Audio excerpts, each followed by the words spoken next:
Bonjour à tous. Cette période, c'est celle des slogans, en 2 épisodes. Le slogan, c'est une formule courte et frappante qui synthétise une idée. La première, c'est « Il est interdit d'interdire », mai 1968. C'est une révolution.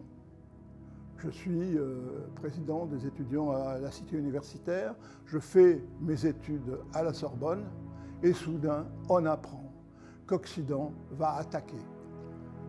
La riposte ne se fait pas attendre, on casse dans les amphis les bureaux et au lieu d'Occident, ce sont les CRS qui arrivent et ça déclenche le mouvement de mai 68, une vraie révolution culturelle. Un exemple, quand il y en avait des assemblées générales, et il y en avait tous les jours, quand ceux qui pilotaient l'assemblée se sentaient en minorité, ils fermaient l'amphithéâtre et allaient chercher des renforts. Aujourd'hui, avec le wokisme où il est interdit d'interdire, on interdit à ceux qui ne sont pas d'accord d'entrer dans l'amphithéâtre.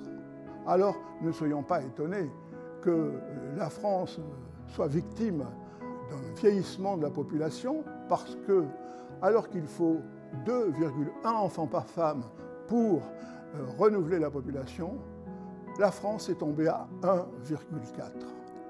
Et ce point, c'est que finalement, on ne peut plus jeter un regard sans être coupable a priori. Le deuxième slogan est « La méthode est aussi importante que la solution ». Et bien souvent, vous l'avez vu en politique, vous l'avez vu dans votre entreprise, vous l'avez vu dans le pays, vous l'avez vu dans vos associations.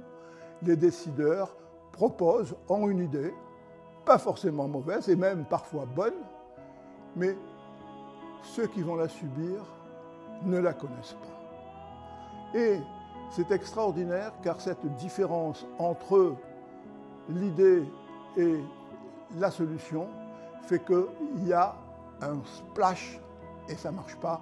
En France, il n'y a pas très longtemps, on l'a vu au sujet de la réforme des retraites. D'autant plus qu'il y a un besoin d'appartenance à un groupe. Comme un supporter de football, on va voir l'équipe. Ce n'est pas pour ça qu'on a les mêmes idées, ce n'est pas pour ça qu'on va partager l'autre chose. Mais l'étincelle va mettre en commun la défense de l'idée. Et donc, il est important que les décideurs prennent en charge, inventent la méthode pour préparer la solution. La solution ne s'impose pas en 2024 comme elle ne s'impose pas depuis longtemps. Il y a aussi ne pas perdre sa vie à vouloir la gagner. Ce slogan de la CFDT, je l'ai vécu dans les ateliers quand j'ai créé les groupes autonomes, où on cassait les groupes de montage et qu'on créait des groupes autonomes. Ne pas perdre sa vie à vouloir la gagner, c'est quelque chose d'essentiel qu'on doit vraiment prendre en compte tous les jours.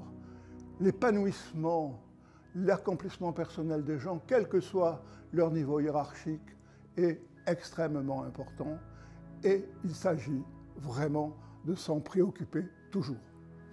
Merci.